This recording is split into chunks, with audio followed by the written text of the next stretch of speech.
Call this meeting to order of the Economic Development Authority for the City of Apple Valley. This is a special meeting for October 26th, 2023. First order of business is the approval of tonight's agenda. A motion? So moved. Second. Second. Motion from Grendel, second from Hoopaw. In favor? Aye. Aye. That carries. Next item is the consent agenda, which consists of the approval of the minutes from January 26, 2023. I'll move the consent agenda. Second. Motion from Hoopaw, second from Bergman. In favor? Aye. Aye. It also carries. That takes us to 4A, regular agenda item, which is adopting a resolution authorizing execution of subordination agreement, Bigos-Galante. Yes, sir. All right. Thank you, Mr. President and Commissioners. A couple quick items for this evening's special meeting. First one is for Bigos-Galante, and I thought just for a couple of people that may not have followed this back in 2014 when it all occurred, just kind of a brief introduction of what we're talking about. The Parkside development, consists of two buildings. One is the Gabella building, just north of Kelly Park, and the other one is the Galante building, which is on Galaxy and 153rd. Both of these buildings are owned by separate ownership groups. One is the Bigos-Gabella LLC, and the other one's the Bigos-Galante LLC. General partner in both of those is Ted Bigos. The development consisted of the Gabella building, was 196 units. The current value of that is $45,235,000. And as part of the TIF district and the development agreements at the time, a TIF note in the amount of $2,684,000 for site improvements at the Gabella site was issued at that time.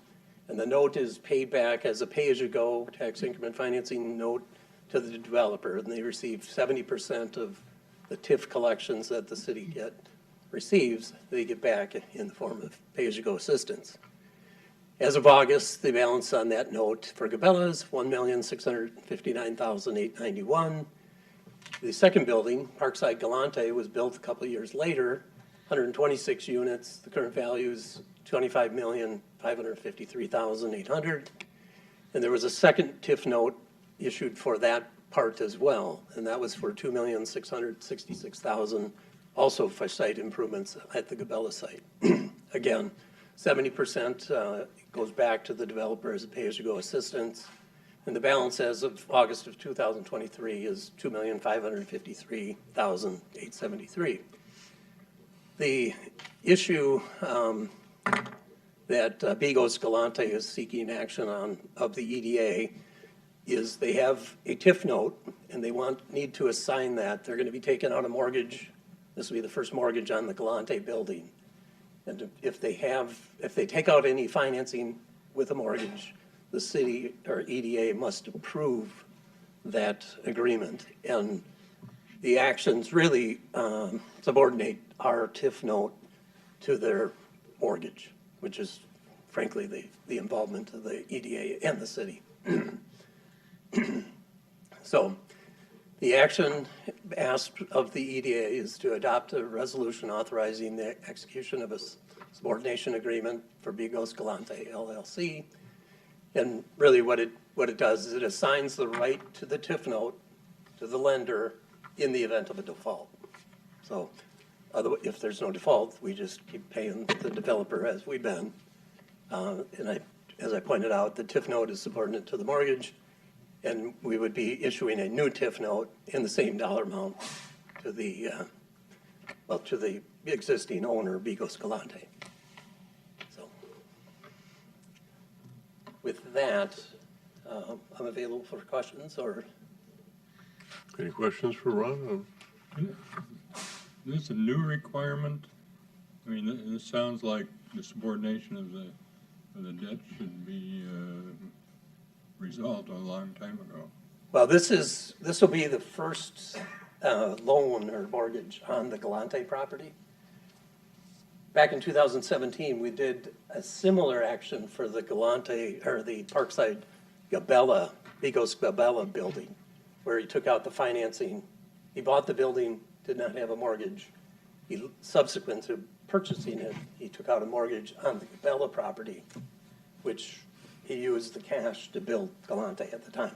But the EDA and the city both had to take similar actions back in 2017.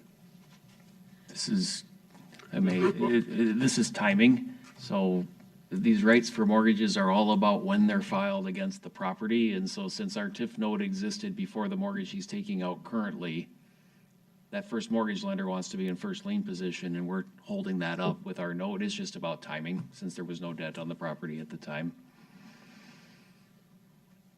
Exactly. Any other questions or clarifications, or? So this is really more of a formality. This is a normal order of Yes, and business. that frankly is what's brought it forward this night, is the formality of getting this action taken. But of course, so we that- have to know about it, yeah. So, yeah. so he can get his mortgage. And unfortunately, they missed the regular timing of the last EDA meeting. They didn't want to wait till December, maybe that's, or they couldn't wait till December is how they worded it, but Okay. So Ron, you're looking for a motion to, yep, or adopt the resolution authorizing the execution of the subordination agreement, which provides for all the other agreements. okay, Second, Mr. Goodwin, and, sorry? second, unless somebody else was first. Mr. Upa, yep. Motion and a second. Any discussion? In favor? Aye. Opposed? That carries. All right, there is a number of signatures that need to be gathered. Okay. I'll do that. Your turn to sign things. I did. There is a similar action on the consent agenda for the city council this evening. Okay. So that moves on to item 5, which is EDA Items and Communications. Is this? 4B, I think we have. Oh, 4B, I'm sorry. 4B is adopting a resolution approving an amendment to the loan agreement. It's the second part. Okay. Another simple action, the Apple Valley Economic Development Authority, back in 2016, issued healthcare facilities revenue refunding bonds for the benefit of Augustana Healthcare. And they're issued through the city EDA, as a nonprofit, can do that as what we call a conduit debt, where the city EDA are not responsible for repaying the bonds, but they are issued under the EDA's authority. So as part of that bond issue, there's a number of covenants in the bond documents, and any changes to that have to be approved by the EDA, because technically the EDA was the issuer. The 2016 issue was to refund bonds that Augustana had issued, also under the EDA's conduit debt, back in 2006 and 11 and 2012. And those bonds were originally issued to construct and renovate the healthcare facility over there, the skilled nursing facility. So the action this evening really is to authorize an increase in their insurance deductible, which was one of the provisions in the bond documents. It stated what the maximum insurance deductible could be.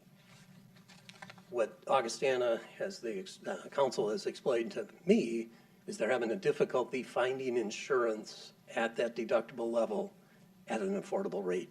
So they have the bond trustee, looking out for the bond holders, approval to increase their insurance deductible so they can move ahead and get a more affordable, more competitive insurance quotes for Augustana. So the action before the EDA is approving the amendment of the loan agreement related to the Apple Valley Economic Development Authority's healthcare facilities revenue refunding bonds, Series 2016 and 2016B. A and B. Questions? I'll move approval. Second. Motion by Hoopla, second from Bergman. In favor? Aye. Opposed? It also carries.